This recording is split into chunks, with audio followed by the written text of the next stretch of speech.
He is There we go. convinced. Hi everyone, welcome to the HamSCI bi-weekly telecon.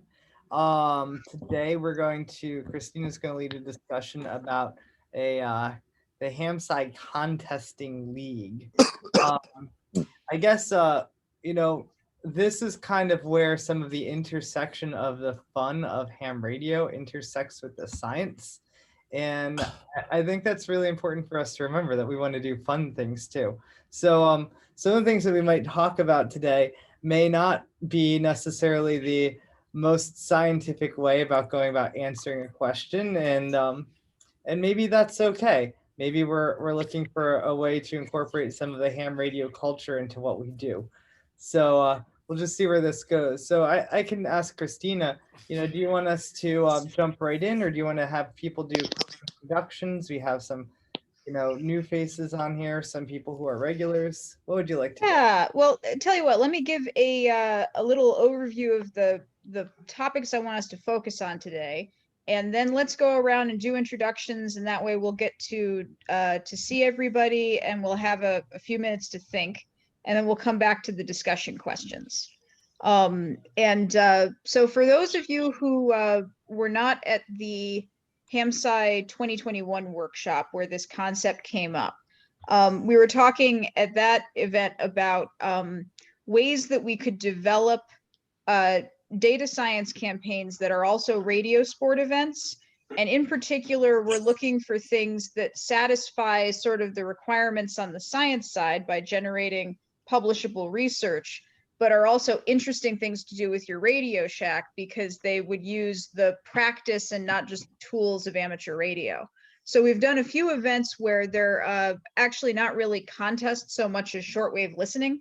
And we've also done some events that are contests where we then take the data from basically a standard contest template and try to take that and turn it into a scientific data set. So what I want to talk about today, and particularly the folks on the call who have a background in the physics side of things, is what science questions we might be able to tackle with this community and the tools that this community has. And then we can kind of take those science questions and explore ways that we can turn that into a contest, sort of build a contest that will generate the appropriate data set. So with that, please let those ideas sort of circle in your mind. I do want to note one thing that Phil Erickson put very well in the email chain that I think is, he very nicely stated the big cautionary note in it, which is that we want to make sure that we're taking a nail first approach rather than a hammer first approach, because we have a lot of experience with contests and things as a community, but we'll have a much easier time of generating good science if we start with the scientific question and work backwards from there. So with that, yeah, let's do some introductions. I'm Katie XT. I'm a PhD candidate at Case Western Reserve in Cleveland, and I guess I'll hand it off to Nathaniel, and he can hand it off to another person, and so forth. Hi, I'm Nathaniel, W2NAF. I'm a leader of HamSCI and professor at the University of Scranton. So thank you, Christina. I'll pass it off to Carl, K9LA. Hello, everyone. I'm Carl, K9LA in Fort Wayne, Indiana, and I've participated in many contests throughout my long RF career here, and I've worked ward quite a number of times from many places.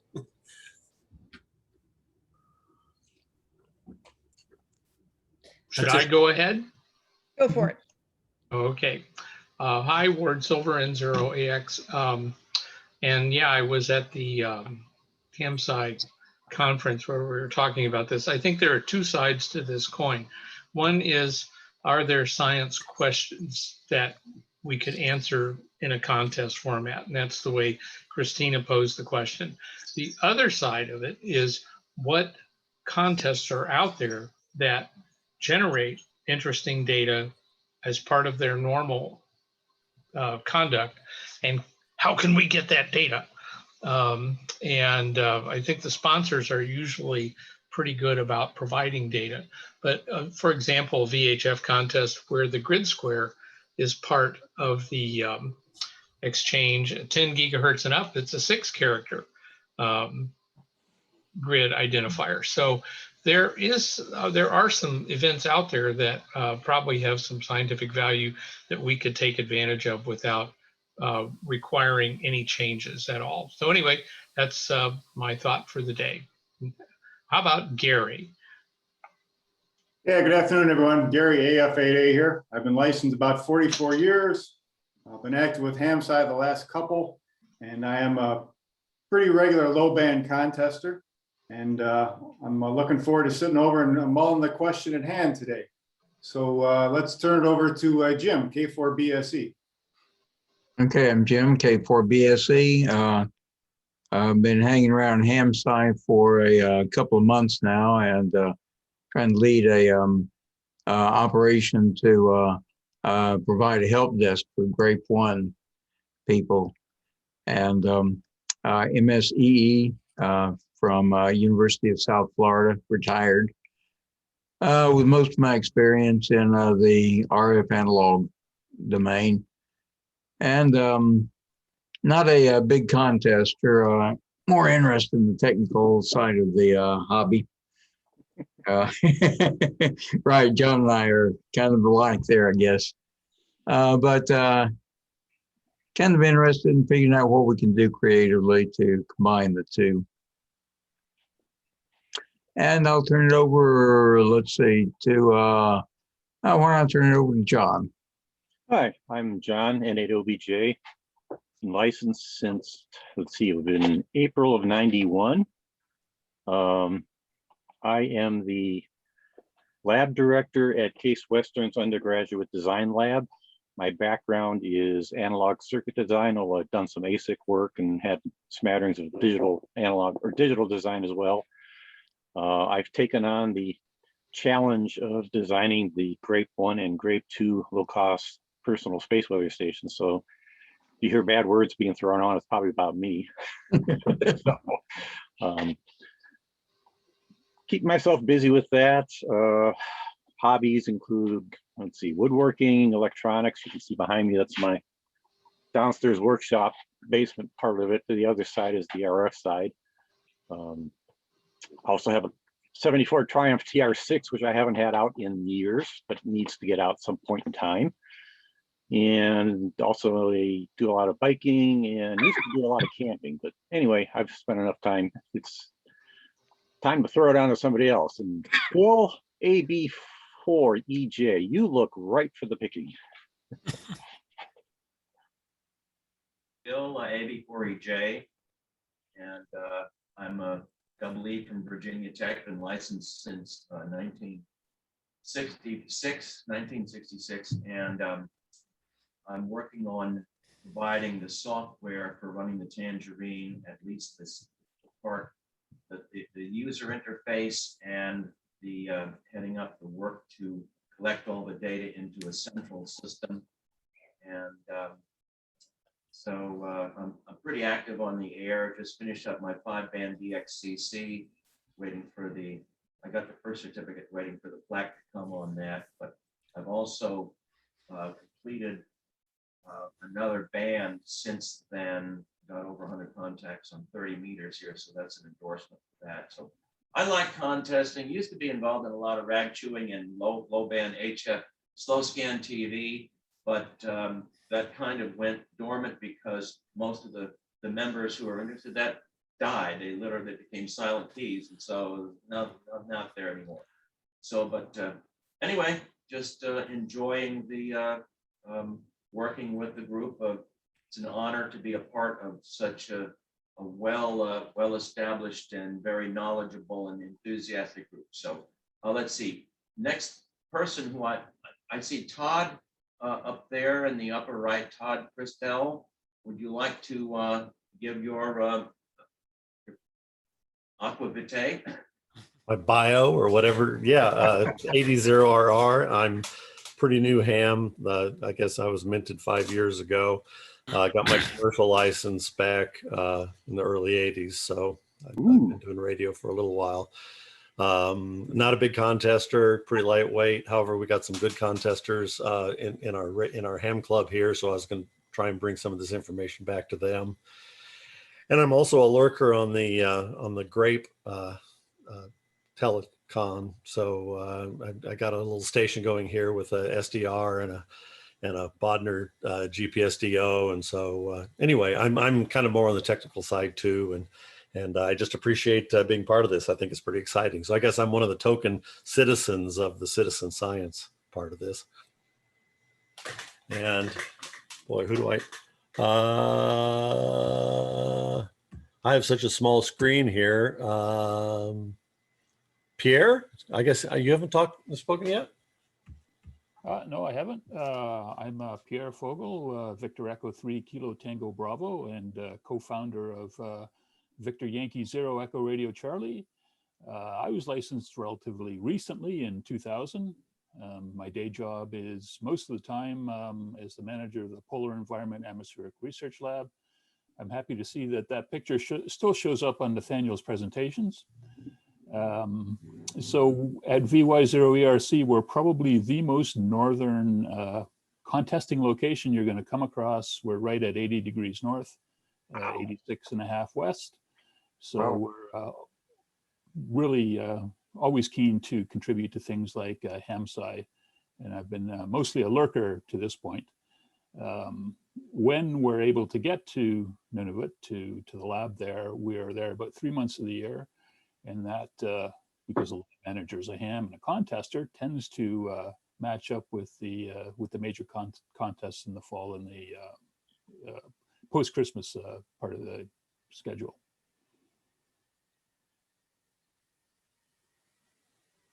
Well, I'm supposed to pick somebody, I guess. I have to be able to see them.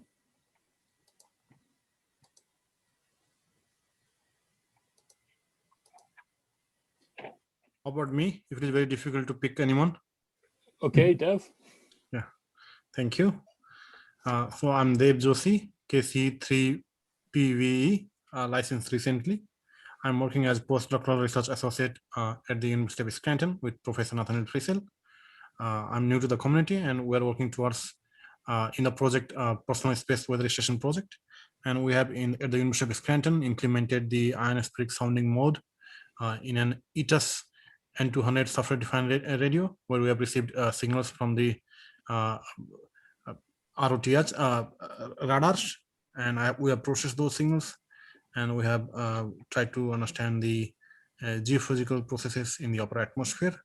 Eventually, it will be transitioned to the Tangerine SDR.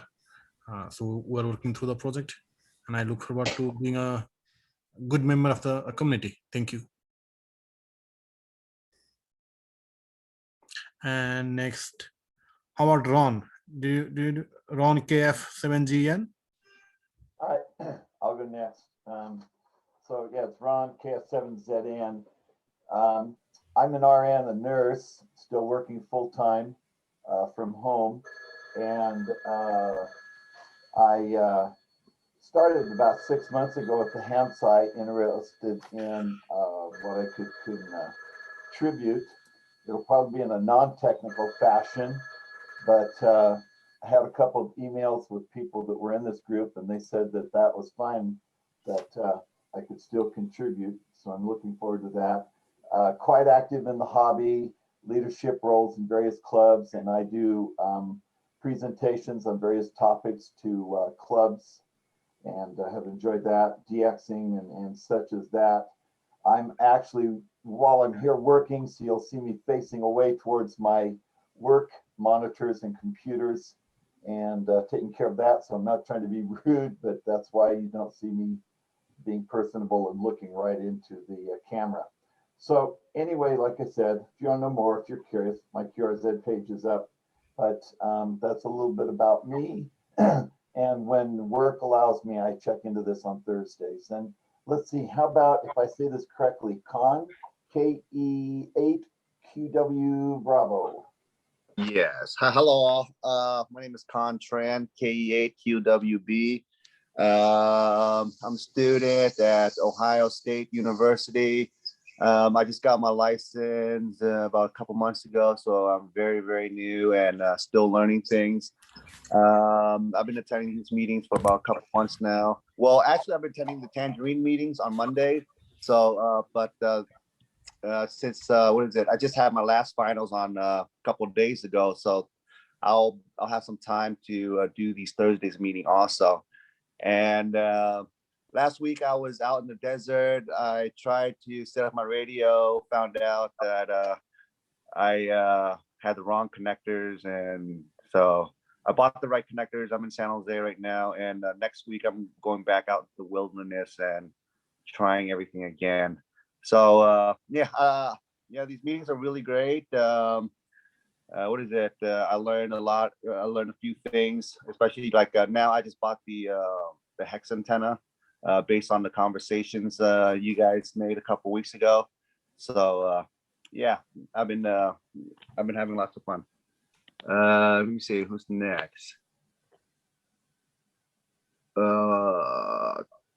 Kyle M0K, is it? Or... Yep. Yeah, I'm Kyle, M0KYJ. I am also KC0QYU in the States. So my family and I moved out here about 2.5 years ago. We're in England, in North Yorkshire, England. So the Thursday afternoon for you guys is Thursday night for me. And this is about the only one that I can make because I'm not going to make the 1 a.m. ones that you guys have, the other meetings. But yeah, my educational background, I have an undergraduate in physics and then a graduate degree in aerospace engineering. I worked in the Cedar community with Professor Scott Palo at University of Colorado. So did a lot of meteor scatter, did a lot of field work there. And then now I don't do any COD testing really. I'm really into SOTA and QRP. And while I'm over here in England trying to get DXCC as fast as I can before we move home, because there's a lot of good DX opportunities over here being so close to the continent. And then, yeah, I also have an interest in ionospheric modeling, mostly from GNSS measurements. So I have a couple of ideas along those lines. So yeah, I'm excited to be a part of this, and yeah, excited for this this community. So I don't know who else hasn't gone yet. Has Dave W60Q, have you gone yet? I have not, so I'll go ahead then. So I've been out of amateur radio during most of my career, but now I retired and I'm back at it again. Previously, mostly VHF and up interest, but getting into HF now, learning a lot on the HF side. Haven't done any contesting. Mainly very, very technical across the board, analog, digital, microprocessors, DSP, like that. The only other thing I want to throw in is that somebody mentioned earlier about 6-character IDs for location. I think that's always available, not just when you get above 10 gigahertz. So, you know, if you want to know more closely exactly where someone is, you could certainly put that in as part of your contest rules or whatever. Let me see. Everybody, nope. Everybody that I can see on my screen has already gone. So somebody volunteer. Raise a hand if we missed you. Yeah, I was going to say, Bob, we haven't gotten you yet. And Dave McGaw too. Ah, yes. I feel like the guy who's picked last on the basketball team. We saved the best for last. Oh, there you go.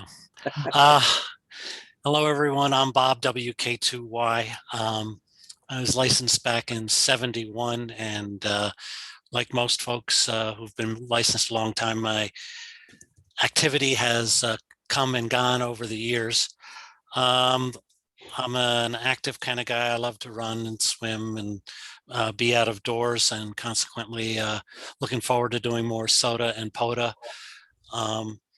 My professional life is as a public health statistician. Within this group, I like to say I believe I'm the only one who believes in error bars.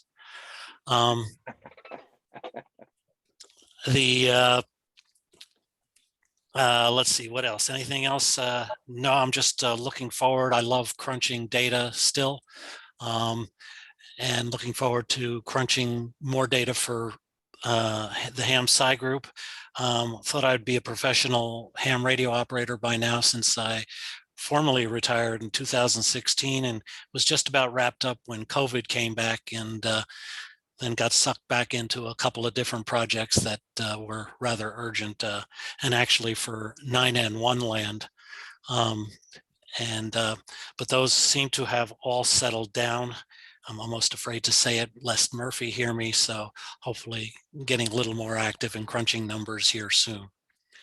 Let's see, I know there was, oh, there you go, Dave, go ahead. Hi, David Mcguire in 1HAC. I wear a lot of different hats. I've research engineer at Dartmouth College right now. Design and build instruments, ground-based, balloon-based, and rocket, and some CubeSat for studying the aurora and the ionosphere. Aurora, both radio and X-ray. And been interested in radio since I was a kid, building them and such, licensed since 1989. Actually became a real extra, if I can say that. Not that I can use the code, I hear but you. I actually went through it. But as I say, I wear a lot of hats. I've been active in ham radio, VHF, UHF, work on our local repeater system, but also very interested in sporadic 6-meter propagation, 10-meter propagation. Been listening to WWV since I was young, and watching propagation through that, including 25 megahertz, which I'm very grateful that they've put it on. They call it experimental, but it's not that kind of experimental to me. But now we have a lot of other modes. In particular, I've been watching FT8 a lot, and I wish FT8 had the 6 character position, but 4 gives you a good idea where people are. And my MO is to go up to the highest band that I can hear anything and see where it's coming from. It's usually these days from my position in New Hampshire, either South America or Australia, New Zealand, believe it or not. And this is at night. It could be 10, 15, 20 meters, could be 15, could be 10 meters. You never know. So my big question for the science side that I particularly am interested in is documenting the spotty, the patchy nature of the ionosphere, and the fact that most of the models see it as a rather homogeneous layer, when in fact I know as a fluid physicist, which is my degree, it is not. And I'd like to be able to map the actual variations in the ionosphere. And given all the ham radio signals that we have and how we might be able to receive them and document them, I think we may have a chance to do that, at least at certain parts of the Earth. The oceans are going to be a problem. So back to net. All right, I want to say we've gotten all the introductions, but Zoom is trying to be helpful and keeps moving the boxes around on me. Oh, we missed Mike. I'm sorry. It's because I know you already. Say hello. I'm Michael Neruda, Alpha 8 Kilo, first licensed in 1961. This is my 6th decade in amateur radio. Wow. Yeah. That's cool. I only have a Bachelor of Arts. My career has been in hardware and software and linguistics. Back to net. All right, thank you. I want to make sure I'm not missing any introductions because I'll feel really bad if I am. We've got some discussions turning up in the chat, so please go ahead and take a look over there. Let's see. So Bill brought up the idea of identifying even one factor not already identified that contributes to sporadic E. Carl and Ward have some discussion of mining contest logs and figuring out contests that we're already going to do anyway that can generate useful data. Dave, if you'd like to post anything that explains your question a little bit better than what I could transcribe there, please go ahead. So yes, I think with that, the next thing would be to sort of open the floor to discussion of science questions. Anybody want to start in? Well, one idea I really liked from the HamSCI workshop discussion was that idea of the point north contest, something to look at off, off axis propagation.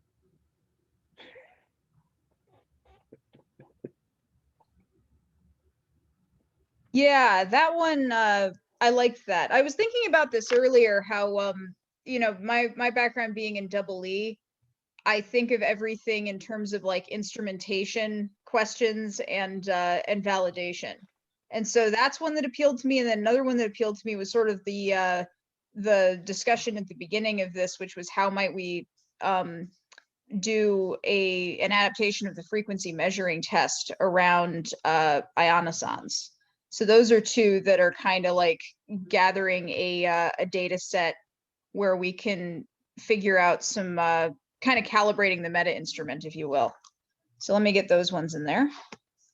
Yeah, I've got 20 years of experience working at Keithley designing DMMs and SMUs, which are source measurement units. So I've got a deep dive into measurement science. So I look at things a little bit differently. Like measuring a zero is really important and the noise floor on doing that. And most people say, why would you want to measure zero? Well, it's the heart of the unit. So I get that. I get that from one of my other hats, which was as a audio systems designer. Yep. Both analog and digital, but we were making 120 dB dynamic range audio systems. And that's a low zero. We were trying to measure sub-microvolt on a 10-volt signal. So it gives right. sort of yeah, that's about the level of it. That's yeah. 24 bits. Yep. Yeah, we are at 26 bits. So yeah, that was challenging. I'll add to the off-axis is that that I had suggested that as something that SuperDarn could look into, and they are doing that now. But we can do that with amateur signals. We might need to have people figure out how to get angle of arrival, both horizontal and vertical. And one of the things that I'm fascinated by with the ionosphere is that, again, we usually model it as a reflection, and I put that in quotes, from the midpoint between the two stations. And it isn't. I've observed far more instances of non-reciprocal propagation than reciprocal propagation that would imply. So both vertically and horizontally, we're getting off-axis signals. For those of us late to the conversation, can someone define on-axis? Straight A to B. Okay. Yeah, great circle route. Right. Good question. So this goes to this idea of the point north contest within a contest that we discussed previously. What did you have any particular contest in mind when that came up? I was trying to remember. No, I didn't have a particular contest in mind. Probably work better at the higher HF bands. How about we sponsor the Greenland and none of it QSO party. Why not? I like Because it. there's maybe one station, maybe two. You'd be popular. Yeah, I was gonna say that 1 or 2 stations are gonna get a lot of QSOs. I've got 3 QSL cards, so there's at least 3. Well, there is, tongue in cheek aside, there is the RAC series of contests, and let's see, I think, yeah, I would go with Canada Day, which is in the summer, and then there's the RAC Winter Contest, which is in late December. So you get 2 opposite sets of ionospheres to play with, and yeah, Point North contest might be a lot of fun. Would it be best to maybe also wean it down to 1 band or 2 bands, so we, just overwhelmed with data? Yeah, one of the things I'm sketching as we go here is sort of some guidelines. Say we come up with a contesting for science kind of a program, and you could have a t-shirt, and I'm contesting for science, all this kind of stuff. Anyway, we need to have some guidelines. Like, you don't want to show up and disrupt a contest with a lot of unusual operation that doesn't count or encourages invalid QSOs. I mean, you want to make sure the sponsors appreciate and get the benefit of the additional participation. And maybe this group with its collective data analysis and management skills could help the sponsors by handling some kind of data function or whatever. But you don't want to go in and screw up contests without any kind of notice or warning. So we might want to make sure we work with the sponsor and say, hey, RAC, we're considering having a Point North event this year, and how would that work for you guys? And then you get the benefit of their goodwill, presumably, and some additional publicity. I will also point out that Point South also has its merits. There's a lot of stuff that happens around the equator that is unstudied, and also will reflect in odd directions. There are what are called plasma bubbles that occur over the equator, which are actually voids in the ionosphere, and will create some very interesting refraction. So both could be useful. Yeah, you could have a wrong path contest where you're not allowed to point directly at the target station. You have to point in the other direction and see what you can work. Well, I don't know about wrong path, but long path. Yeah, well, I was and trying then to be funny. And that brings up a particular interest of mine, which is long delayed echoes, which, who can get the longest echo in any particular conditions? Well, that sounds like fun. Believe it or not, you can get minutes somehow. We don't know how. When you start doing the big worldwide contest, there are a lot of possibilities. I've operated from K3LR, which is a rather large station, and we've routinely experienced some really unusual, non-predicted propagation paths. And for example, under disturbed conditions on 15 meters, one time, well after the band should have been closed to Japan, some kind of vertical structure appeared in the mid-Pacific, and we were able to bounce signals, scatter it off of that, and worked a whole big run of Zone 25 stations after 9 o'clock at night, which is just wasn't going to happen. So you find these things out. Single band entries are another good way to find these things out. Lots of good ideas. The long delayed, I think one of the things that we've kind of struggled with is how do we really allow the ham radio transmitting into these actual experiments. The long delayed echo idea might be kind of fun because people can transmit and if they do hear long delayed echoes, they can report them back to us.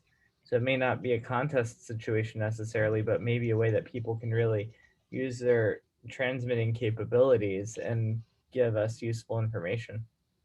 Does that Yeah, get and to, the only mode that you can't get a call sign out of is sideband, though you could do voice recognition, but it's very easy to get call signs out of the other bands. And with all the CW skimmer stuff and what, you might be able to do some cross correlations. You can also spot every QSO that you make. There are some options for that in some of the logging software. So you could send it to, if we set up a like a scoreboard function that would accept these little packages of XML or whatever it is. I think it's XML data. Bruce Horn, WA7B&M, could set up his forwarding service to take these little packages and direct them to an accumulator of our choice. So when you work somebody on sideband and you log it, W2, NAF, and N0AX, and the frequency and the time get sent to this accumulator. So even on phone, we'd still get the data. It wouldn't be everybody, but it would be something. I want to also note something that Kyle mentioned in the chat about a real-time contest scoring system that another ham is creating, and how to do sort of the long-term logistics of this as a rolling initiative where we're doing many experiments within radio sport events. What I kind of have in mind to run by you is that maybe every year around the HamSCI workshop, we would have kind of a preliminary calendar for the year of which events we want to focus on, and start out with one or two and then eventually add more, and integrate those as much as possible with existing contesting systems. And then I'd like to have kind of a HamSCI scoring system. You know, as Ward mentioned, t-shirts are an absolute necessity. You know, but there should be something where people can celebrate participating in multiple science oriented contests. And so having kind of that, like, you know, a scoring system and things like that that are, you know, ideally as little our own reinvention as possible, right? Like I would like to make sure that it's pulling packets from existing systems and all of that stuff. That should definitely be one of the things that we create as a group, in order to reflect the amount of data being generated. Yeah, especially if it's kind of an overlay on existing contests, everybody benefits. The sponsors benefit from additional participation, and HamSCI benefits from additional science data. The operators, I'll tell you, it's a great way to improve your operating performance, is to get on and contest and you find yourself, improving your station. All you really have to do for starters is simply count the number of events a person participates in, you know, and you could just be, you know, who's active, who's not. And then we could get into things like, well, did you work all continents for science? Did you DXCC for science? You know, whatever. So you can make it almost arbitrarily complicated. But for starters, maybe just a list of who's participated in HamSCI contests for science, and then make it into a multiplier system down the line if you want. yeah, I mean, you know, it becomes meta contesting, and contest. My term has been contest within a contest, where you create some kind of club level type event. We used to have single band 20-meter contest for Western Washington DX Club because propagation sucked so bad on the other bands. We were going to get stomped. So we all just had our small, low power 20-meter contest. But you can do that as long as it doesn't get in the way of the main contest. so here in Board, I know you mentioned some of the superstations. Somebody's talking about long delayed echoes. We've talked about score collection. What if some of the superstations transmitted an accurate time signal as part of their log? It was collected live, and some of the receiving stations around the world collected, I guess, receiving time. So you'd have kind of time of arrival or time of flight or something like that. And I wonder if that information could somehow be fed back to the super stations and whatnot, so they could eventually use it to improve their stations and gain their. Like a distributed frequency measuring test. Yeah. Has anyone gone back to the old contest logs? We talked about the old contest logs, and has anyone like done any sort of comparison to say the propagation during this weekend really was better than the propagation characteristics of another weekend? Oh yeah. And like how everybody talks about like field day year to year, because like there's years that the bands are just dead and everybody can generally agree on that fact. And I think you'll see it reflected in the scores, but I don't know of anybody doing it quantitatively. And has it actually been connected with space weather or other outside drivers? Well, it certainly corresponds to the solar cycle, but Yeah. there's probably a lot of other factors you could pull out of it too. Yeah, there definitely are other factors. So I'm I know that- fascinated because I've been saying I like high bands. And 10 meters is a really fantastic one. I was amazed that everyone was bemoaning how bad propagation was during the solar minimum. There were contacts to be made on 10 meters just about any time if you were willing to get on there and listen. Mm-hmm. So I know you can go on ARRL or CQ and find the scores, but who's got the raw data?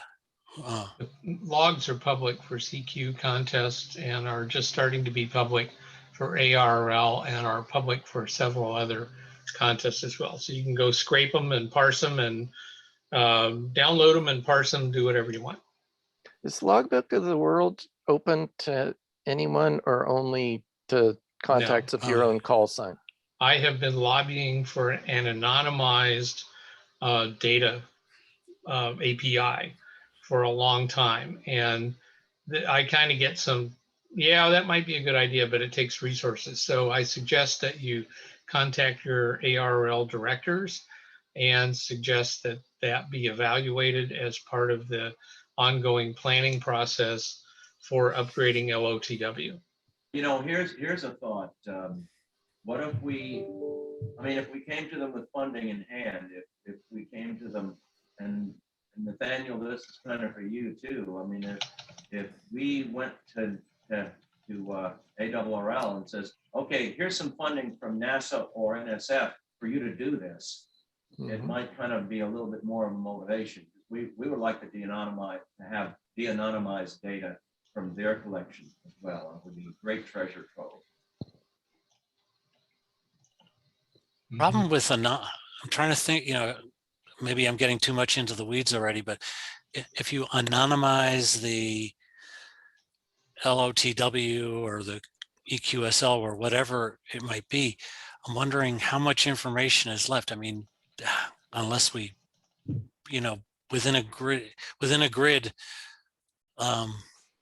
if you don't have a call sign, you don't have an address. You have to obviously have that long of sender and receiver. If you can't get that, then Yeah, but then it's not anonymized. It's anonymized if all you use is a 4-character grid square. That's that might be sufficient for most of the work. You'd probably have to wind up, well, like I said, I'm getting too much in the weeds and too much of a public health perspective, but you'd probably have to wind up, you could do it moving forward, or you'd have to get permission from everybody in the past. So, or have it be an opt-in sort of thing. Well, I mean, the thing about finding, I guess I don't really understand the focus on the anonymity either, because if your call sign is already accessible in a form that can be human read in that database? QRZ.com certainly. Well, yeah. And I mean, I use the QRZ API to scrape things like emails and stuff like that. But like Logbook of the World has traditionally been a closed system, so that people have voluntarily submitted their log data to. So it's not like these are people who are, submitting their what they hear off the air to some random public. Gotcha. So it's not like a spotter. You wouldn't be Right. taking data that that is already publicly available and just Right. accessing it in a more efficient way. You'd be Yes. taking data that's currently closed and saying, can we have an anonymized version of it that is open? Yes. Well, Gotcha. there's a second sticky factor. If a bunch of us are associated with universities, and universities get federal funding are under certain federal laws with regard to IRB review, and if there's any smell of any PII to it, no matter how faint, some people's hackles are going to come way up real fast, which I kind of don't agree with. I think it's silly as all get out, but that's the way it is. Okay, so then if we're going to ask for an API to be added to Logbook of the World, then it probably would have to be anonymized, which is fine. I just, wanted I to. think it also you probably have to look at the fine print of what ARRL set the Logbook of the World up to be. So when you sign up for it, I don't know what they said. If they said in the fine print there, in the future, we might do XYZ with this data. And if it says in there that it could be opened up at some point in the future, then I guess it's not a big problem. If they didn't say that, then maybe it is. Well, you could also ask people to opt in. Yeah. You're just trying to get that the stuff that's already there is very valuable. Mm-hmm. Yeah, a billion plus and records. It goes back to the 1930s, some of it. Mm-hmm. Oh, yeah, sure. Because people could have uploaded their logs from the past. Yeah. Yeah, QSL managers have done that. Yeah, I mean, if we were to get federal funding for that sort of thing, it'd probably be this sort of thing that we'd have to write the proposal up with the ARRL at the beginning. Just go to the ARRL and be like, okay, we'd like to put in a proposal for this, and we'd have to work with them to define everything ahead of time and then see if we can get it funded. So, if you got it arranged for a grant to do the actual work, and had the LOTW upgrade team develop the API, and then they didn't have to do any work, that would be great. That's probably the only way it's going to get done. But the idea you got to get it past legal. Yeah. Right. Good luck. It's complicated. It's complicated. Yeah. It sounds like there's some good return on it, though. So is there a contact from ARRL that we could continue the conversation with and see if it's something they'd be open to? Start with your directors. Yeah. And another source of the information, though, would be a reverse beacon network and our personal space weather stations once they're deployed. Mm-hmm. Anything that's received over the air is fair game. Which we're already using all of that. What's that? We're already using all of that. Right. Yeah. But my point being that if you've got a sufficiently dense network, you can get the near field and the far field of these signals and identify who's propagating to where. Yeah.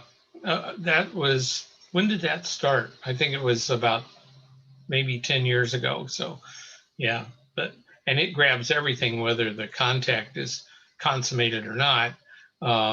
So if you want the historical data, if you want to go back and say, oh, gee, I really want to look at that 1989 gigantic flare or what happened, you would have to go into LOTW because the other automated systems didn't start.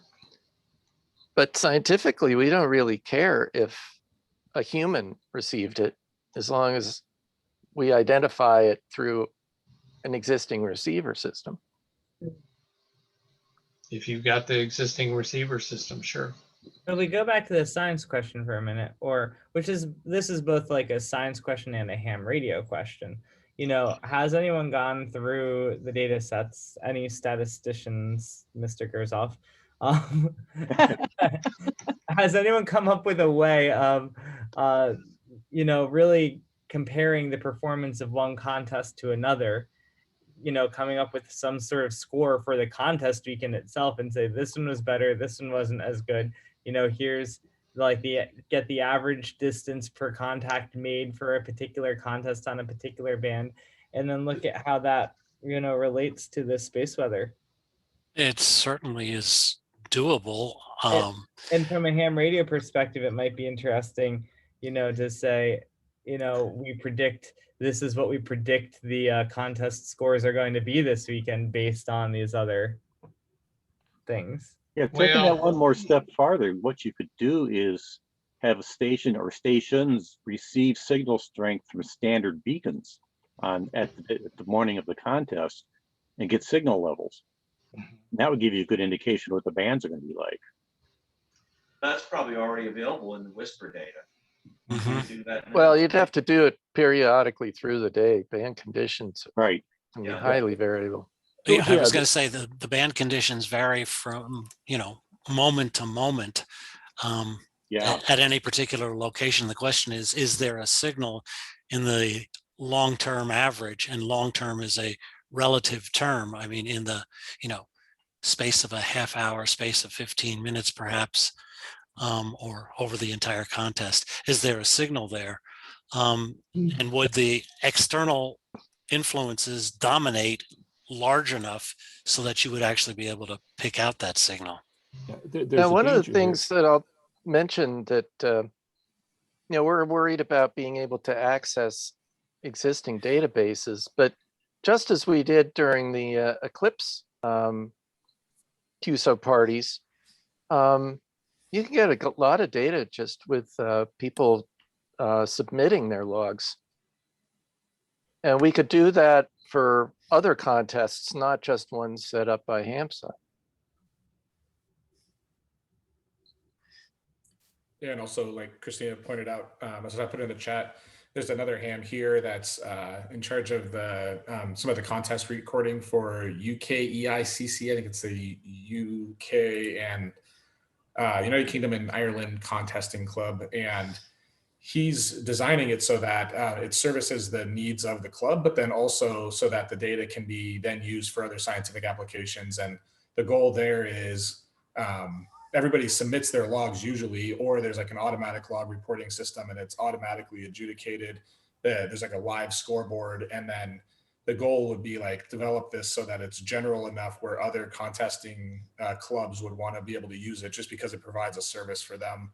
And then with the knowledge and with kind of foresight that hopefully that data would become available as well. So it sounds like maybe a multi-pronged approach, like trying to get access to Logbook of the World, as well as trying to develop some, user-friendly and club-friendly, contest-friendly APIs and software applications that can then gather data going forward and provide, a lot higher density of data as well.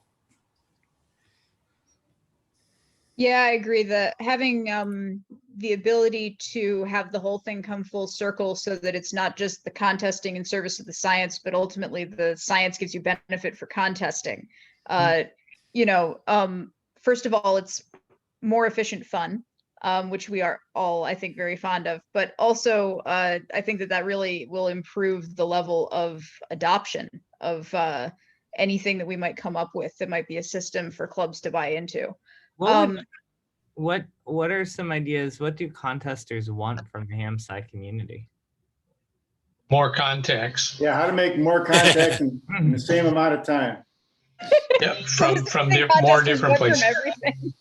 Yeah. Well, that's why I was talking about time of flight earlier. I mean, if you could prove that somebody's antenna Yagi at 43 feet made contacts 52 milliseconds faster than their Yagis at 96 feet, well, that'd be competitive advantage, I guess, for somebody.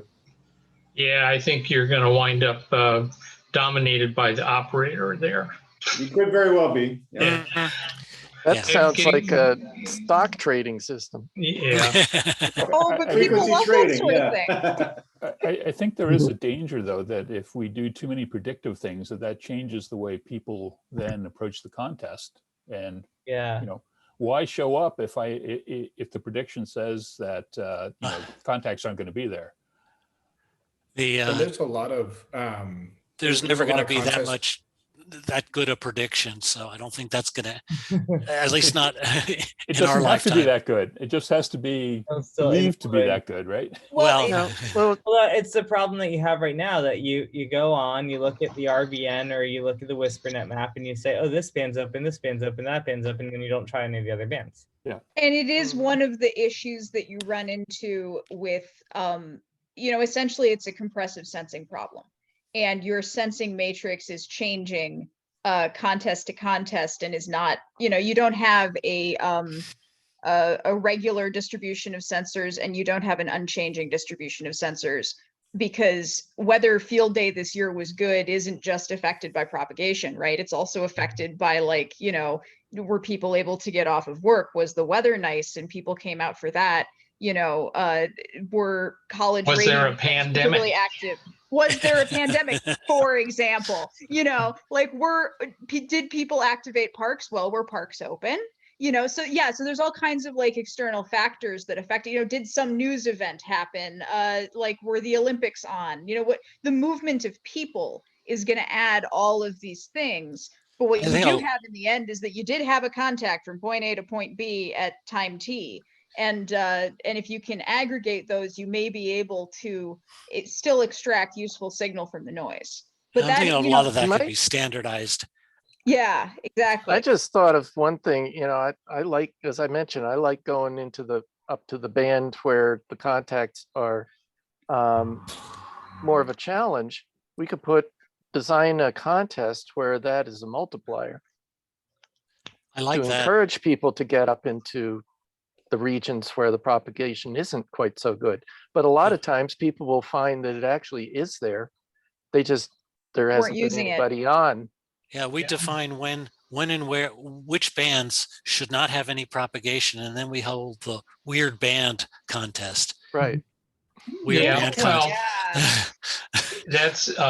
that's a good way to win a contest, is to enter the bands that are predicted to be bad and nobody's there, so you're the only one that submits a score. And you clean house. Yeah, it works out pretty well. There are ways, I mean, as long as your contacts within the contest are valid contacts for anybody that happens to, you know, get in touch with you, it's okay to have different scorings. You can have degree of difficulty for a particular contact. For example, regional contacts under 300 miles, say from 50 to 300 or 400 miles, are easy on 80 meters. They're really hard on 10 meters. So straight distance scoring doesn't give you what you want. But you can look at different ionospheric models, you can do ray tracing, you can do all kinds of interesting things to assign a degree of difficulty for any particular contact. So, for example, you could use the sounder link that I posted earlier that does the ionospheric modeling through the day. And you could look at any particular contact and you could try to assign some kind of an index of how hard that is. You know, for example, 10 meters beaming south, your first hop may be somewhere in northern South America, and then the next hop somewhere in Argentina. So anything in Brazil or the Caribbean would be much more difficult than in northern, you know, in Colombia or Venezuela and Argentina. There's all kinds of opportunities for these weird scoring, let's see if I can do this kind of contest within a contest. We just have to figure out how to assign a number for it. And then how do you get the data out of the logging software? N1MM has a UDP broadcast function. So if you write simple manner of programming, if you write an app that watches the UDP stream out of N1MM, you can do auxiliary scoring, reporting, analysis, visualizations, all sorts of cool stuff.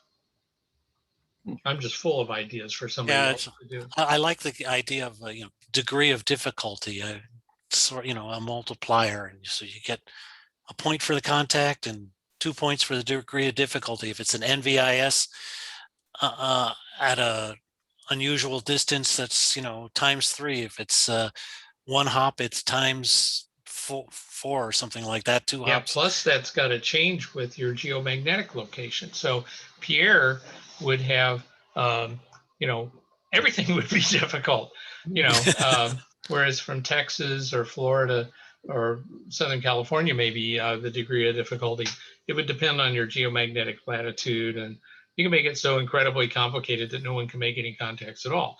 But it would be, or you could only score one contact and it took 2 hours on a Cray. I don't know. But that data it's not an easy problem. Yeah, we'd have to spend a lot of time coming up with those scores or algorithms to assign degrees of difficulty. I Well, and this, suggested to the for the FMT to the ARRL, I suggested distance for the scoring because people that are right next to Connie can pick him up and nail it, but somebody, you know, up in the northern latitude and longitude, it's, you know, you're bouncing 2 or 3 times, and the graph you get for that 1 minute is just like a random trying to figure out that frequency. So it's, yeah. that is something that's always bugged me about the FMT, is that it's the green box, whether you're doing it from Colorado or from yeah, you've got, if you're Massachusetts. sitting in his backyard, you might as well plug into his cable and just measure.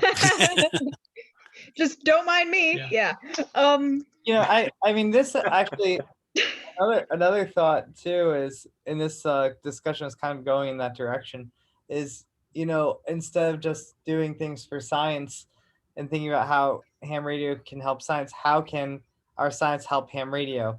Can we come up with a more interesting contest just using what we know about science? You know, can we do something that almost is really just serving for, you know, serving the ham radio community in that way? Well, let's see. So let's consider some fairly straightforward contests. The one I'm most active in is School Club Roundup, which I think of as being pretty standard point system. And so if you're getting, you know, some number of points per contact, and then you would need to have I guess this difficulty rating idea would probably be the first thing that I would think to add.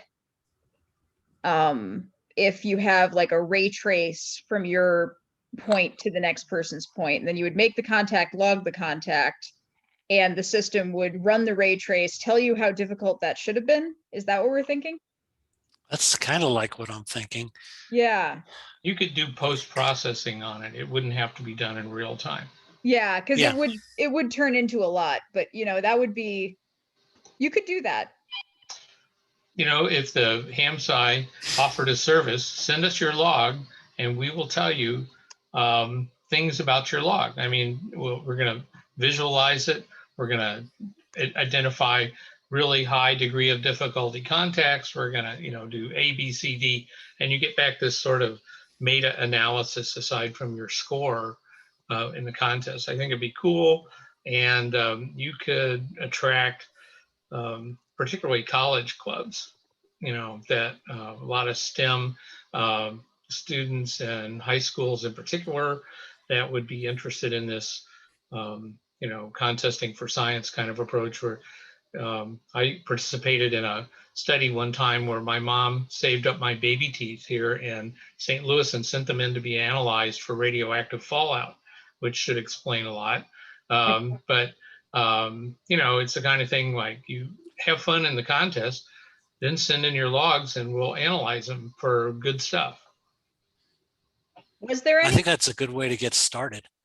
Go ahead, Christina.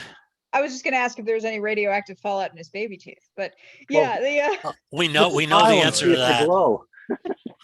Short answer, yes.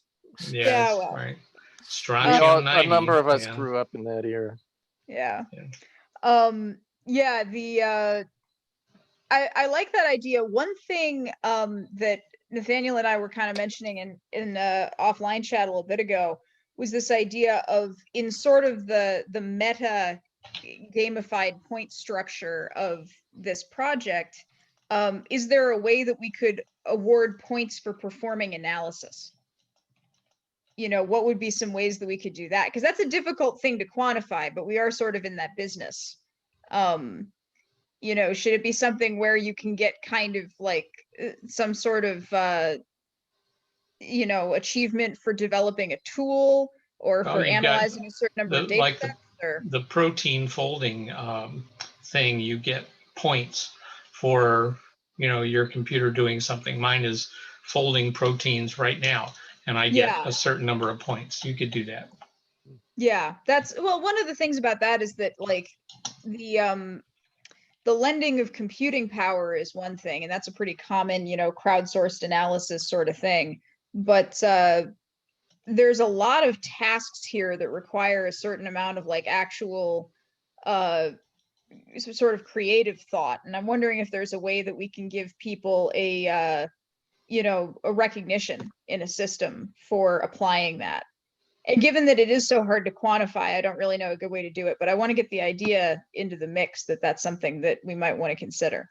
I mean, it's not really quantifying the contest, the way you're saying exactly, but the HamSCI workshop is in part designed to encourage the community to go do their own analysis, because if they do that, then they can come back and give a presentation. They do get credit for it, and the fact that they've presented it, their name's on it, there's a record of it, and It's true. The entire scientific publishing establishment is sort of like ham radio contests in that way. But we're really trying, like the HamSCI workshop. One of the things that I like to see is people from the community try and do their own analysis and then present it there. You can have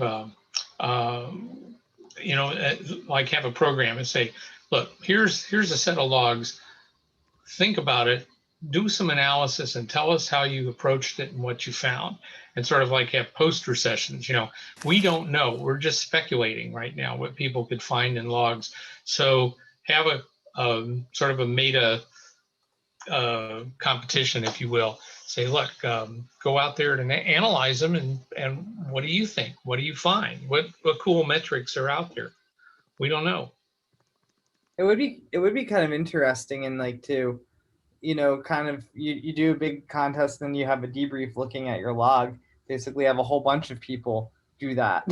And what do they call that when you get a bunch of coders together to a hackathon? Yeah, I mean, could we have a hack-a-log-a-thon or something? Name needs work, but I like the idea. Hack a log a day. Yeah, right.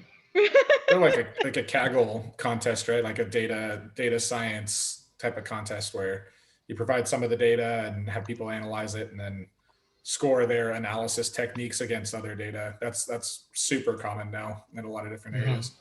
Yeah, actually just doing a regular data hackathon, I think would be a really fun idea in general. Log party, that's not bad. I'm so curious. One of the things that ham radio operators like to do is snag, get the weird propagation. Is there a way that we can, process the logs and look for anomalies that we wouldn't have otherwise expected? Well, that's what we were talking about. That's sort of like a corollary of there could be the weird band, right? Within band, the weird contact. For time of day, the weird contact, the reverse propagation contact. You could come up with a list of all different kinds of QSO oddities, and then whoever gets the best or the most oddities gets the certificate. There's a VOA CAP is a service. It's online, and you can do, I guess, kind of a pre-contest conditions survey where it looks at you give it the conditions, it applies the model of the ionosphere for that time of year and the number of sunspots, and it will give you a zone by zone breakdown of probable propagation point to point, given your station parameters in terms of signal to noise ratio. So you can get a profile that's pretty complete. There's 40 zones. Some of them are too big, some of them are too small, but it's a start. And then you could look at that matrix of data, look at the log and say, okay, I have a contact here between zone 3 and zone 14. How hard is that on this band at this particular time? And go in and rate each one. And then you go back and you look for ones that are really hard, like that long path over the pole to zone 22 from the upper Midwest, that the opening was only there for 5 minutes and only 2 people made the contact. I think that's cool. I would love to read about that in the results. And the VOA CAP software is available. I mean, I'm not sure what it would take, but I'm sure you could adapt it just to go through and process and say, retrospectively, what was the probability of this QSO? Yeah, And then, K6TU has some of that set up on his site already. who's that? K6TU.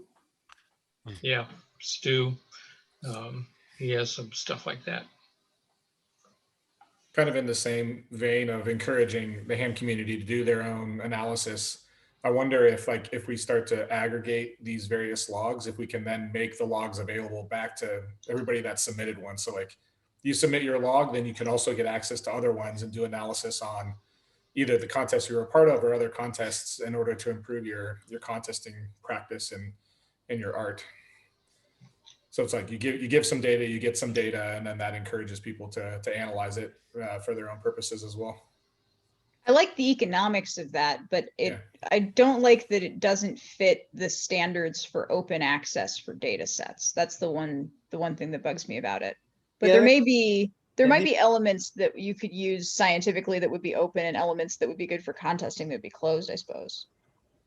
Well, I would think that, yeah, you could still kind of do the spirit of open data. And, I would think that any logs that we would gather would be open, but yeah, some sort of like incentive for submitting your logs so that you can.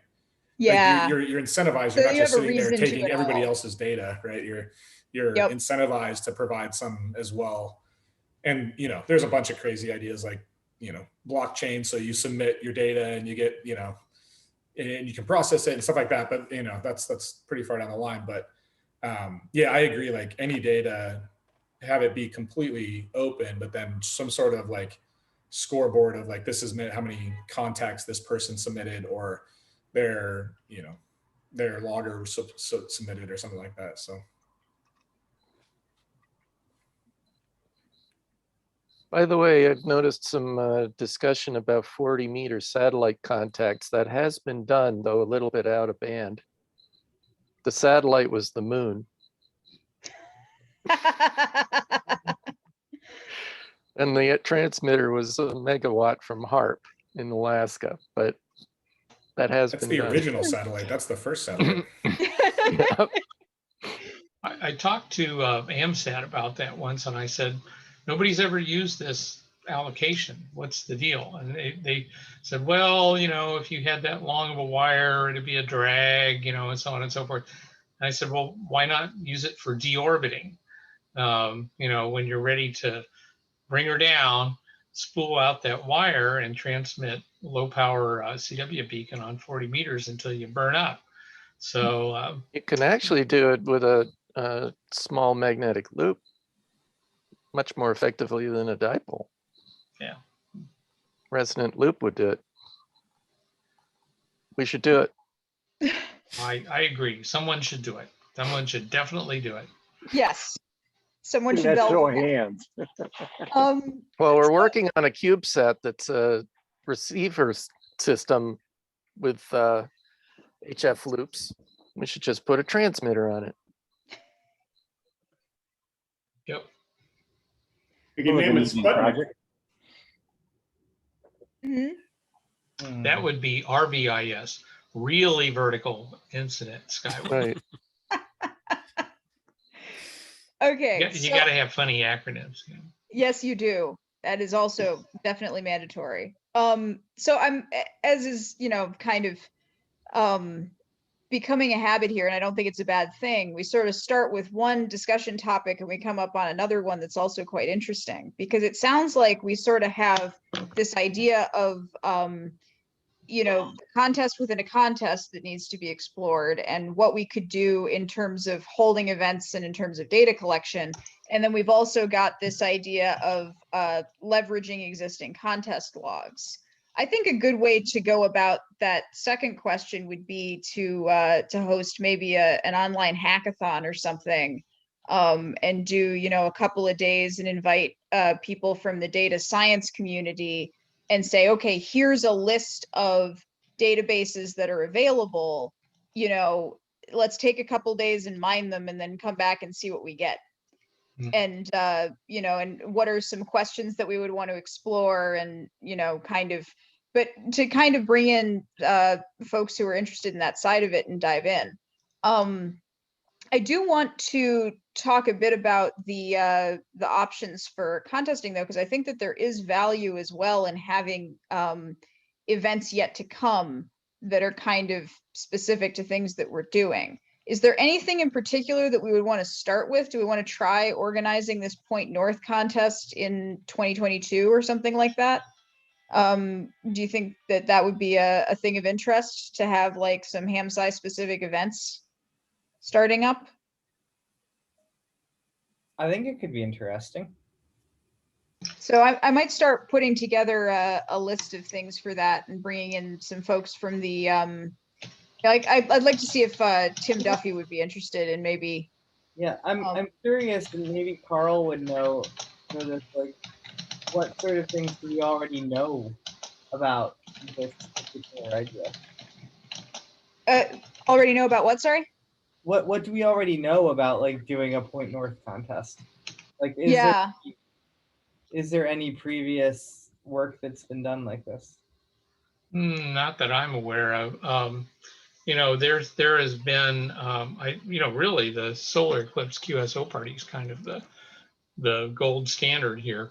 But one person that might know something about it is actually Gareth Perry, because he was using SuperDarn in conjunction with the EPOP satellite, and he would actually be looking for off-axis propagation by flying the satellite through the SuperDarn field of view.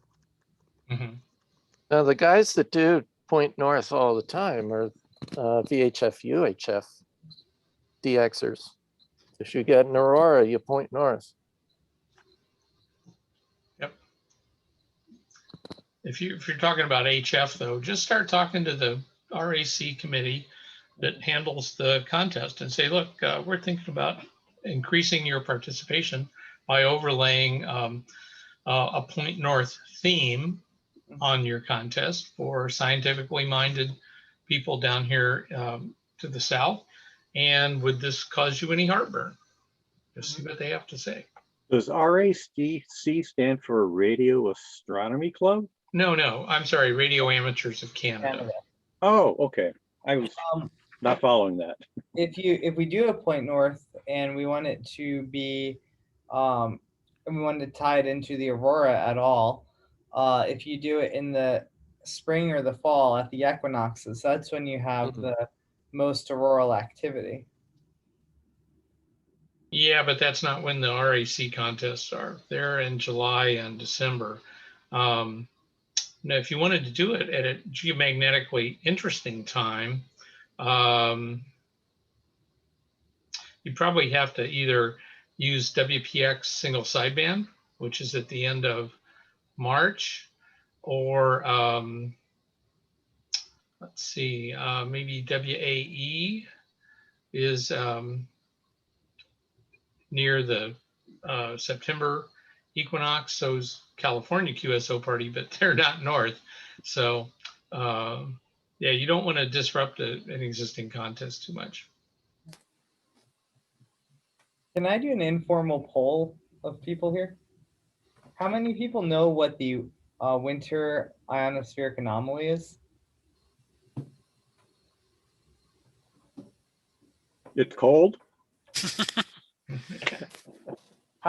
So if FOF2 is the peak frequency, or NMF2, that's the peak electron density of the F2 region in ionosphere, say at mid latitudes, do you expect it to be higher? Do you expect the ionosphere to be more dense in the winter or in the summer?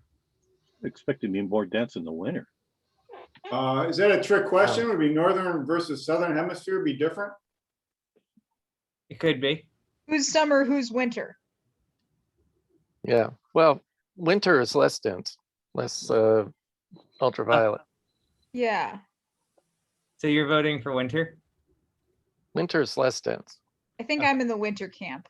Okay. So this is what so the anomaly is that in the summer, especially in northern mid latitudes, there's actually more electron density in the winter than the summer.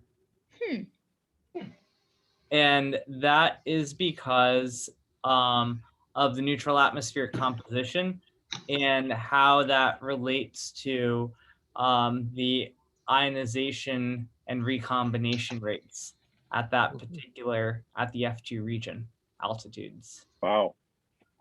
Okay, so I guess the reason it does have a solar cycle dependence. So the solar cycle dependence is that this anomaly is more present in the during solar maximum than solar minimum. But I guess the point I was making is 2 points. One, neutral atmosphere really does make a big difference. And two, I think there are things that we can look at from the science that your average ham radio operator would find surprising about the ionosphere. Because if you just use that intuition that, oh, more ultraviolet is going to give you more electron density, in that particular case, you're wrong. Mm-hmm. Do you know at what latitude do you have the most electron densities? 45 degrees. Why do you say 45? Because it's halfway between 0 and 90. I mean, you're sort of in the middle of between the equator and the pole. Okay. Why that? Seems to me that being at the pole, something will get stretched out. Just intuition. Okay. Anyone else? My guess is subsolar point. So, or maybe a little bit behind. Is this going to affect my grade? Already failed, so you got nothing to worry about, Ward. It's actually just above and below the equator. So it's actually, so you might think it would be the equator, but it's actually not. It's just above and below the equator. And that's what they call the Equatorial Ionospheric Anomaly. Right. Ionospheric reference. It's only about 30 degrees off. Yes. And is that because of atmospheric movement, or is that because of magnetic lines of flux, or does that have to do with solar input, if you'll pardon me? There is a electromagnetic force that pushes the electrons upward in altitude right at the equator, and then gravity takes over and pulls them back down. But because of the way the magnetic field line configuration is, they can't fall straight back down. They fall down the field lines, and which goes just to the north and just to the south of the equator.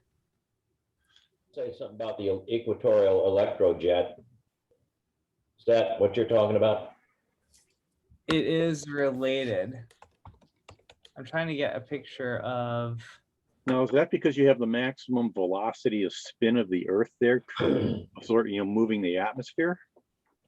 I don't think so. It has to do with the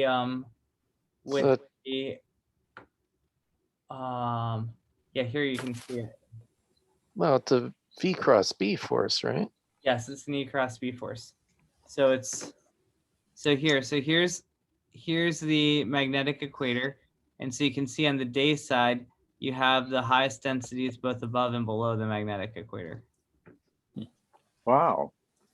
So there's a number of these really interesting cases where you get these what are called ionospheric anomalies, where the ionospheric behavior is contrary to that idea that more UV gives you higher electron densities. It's also interesting that the lower one seems to enhance itself when it goes over land, especially in South Both America. of them do. Is that because of land or because of the South Atlantic anomaly? That over here. When it goes over South America. Or it goes over South America. It might be because of the South Atlantic anomaly. The top one enhances itself over South Asia. And this is I think that's time this of is where day. trans-equatorial propagation comes from on the amateur VHF bands. And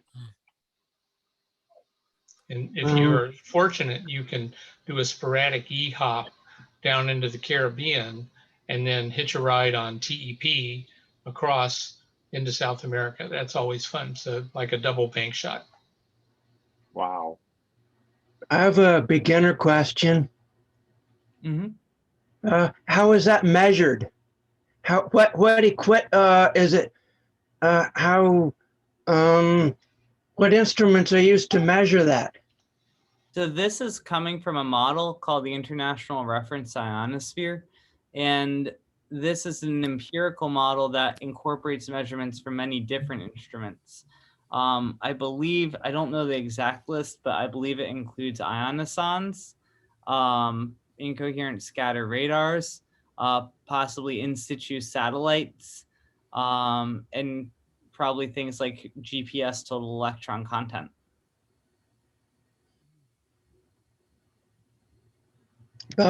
About my limit of satellite knowledge is they use light, that way they can measure temperature, but all these, so you'll once have in a while I see a graph like this and I don't see how it's even possible to measure those things. So as I said, there's it's an empirical. So this is data that's been collected over a long time from these different instruments. Okay. David McGaw, did I miss any that go into the IRI? What was that?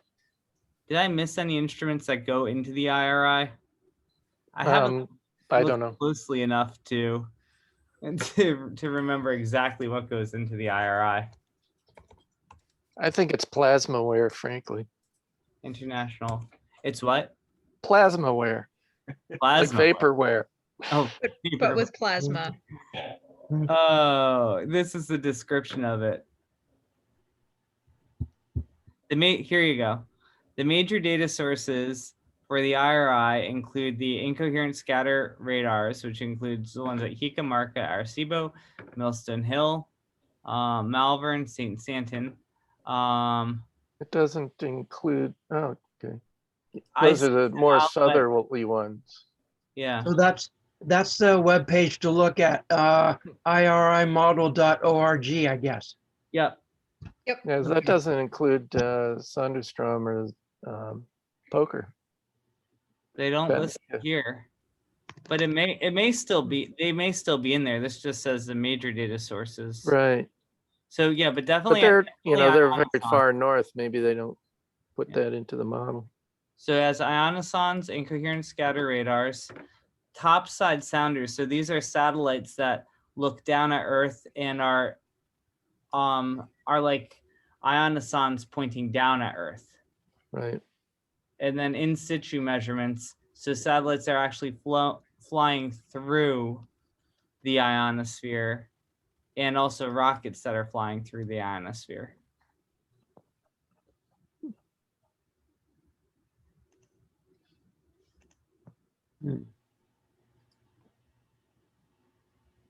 All right. Well, we're coming up on our hour and a half here, so I think this is a good place to leave it, though there's much more to talk about. We'll probably have another follow-up discussion at some point, so continue to think of ideas. What I'm getting out of this is that it would probably be a good idea to make a list of existing databases that we can get data from and to organize a hackathon, which I think is something that would be up W8EDU's alley. And probably to have a follow-up discussion for going through kind of the contesting schedule in the next couple of years and thinking about which ones we might look at.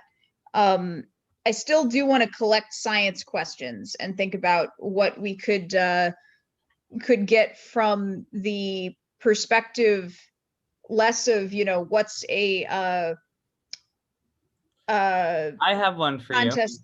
What do you got? I mean, sort of a validation question, sort of a science question, but do the ionospheric irregularities that are seen by other instruments like SuperDarn, do we see those effects in radio contests?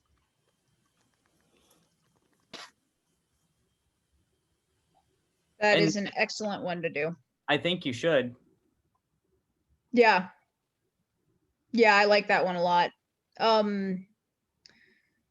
So that's going to be a good one for going through contest logs for sure.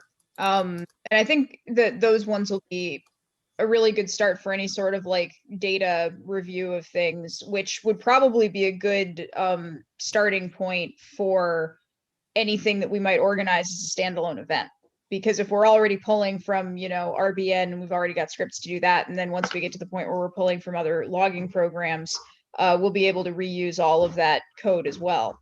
I do still want folks who are coming at this from the science side or pondering some of the science questions, think first of what would be the ideal data set that you would want to obtain, and then we'll think about how we can structure contest rules around it. Because that's kind of what I'd like to ultimately get to, but it may be that we want to spend some more time just looking at the space of what's possible with contest data that already exists, because a lot of it is already fulfilling the basic requirements for data sets as it stands. Do we care about real signal reports? I was Good just question. going to say, like, one of the things that I think would be valuable, but I also think would be incredibly hard, is getting some sort of actual measurement of the field strength. Yeah. The received signal strength, and Yeah. to make that a Yeah, use. that's really hard, unfortunately. Yeah, I don't. Yeah, because I can just report from, I have a Kenwood TS2000, and the signals, the S meter changes whether I have the preamp in or not. So just giving an S number is not going to be useful. True. Yeah, Well, you're most looking of at the gauge. Supposed to be the signal calibrated. strength is 59. Yeah. Yeah, Well, well, there's that too. I remember going to the Dayton Hamvention when we were first talking about the solar eclipse QSO party and trying to figure that out. And the people at the ARRL labs told me that S meters aren't there to provide calibrated signal reports. S meters are there to sell radios, because if the S meter does a lot of this, and especially if it goes off to the high end a lot, they'll sell more radios than if they don't. So the S meter is more for entertainment value than it is for actual measurement. I can believe that.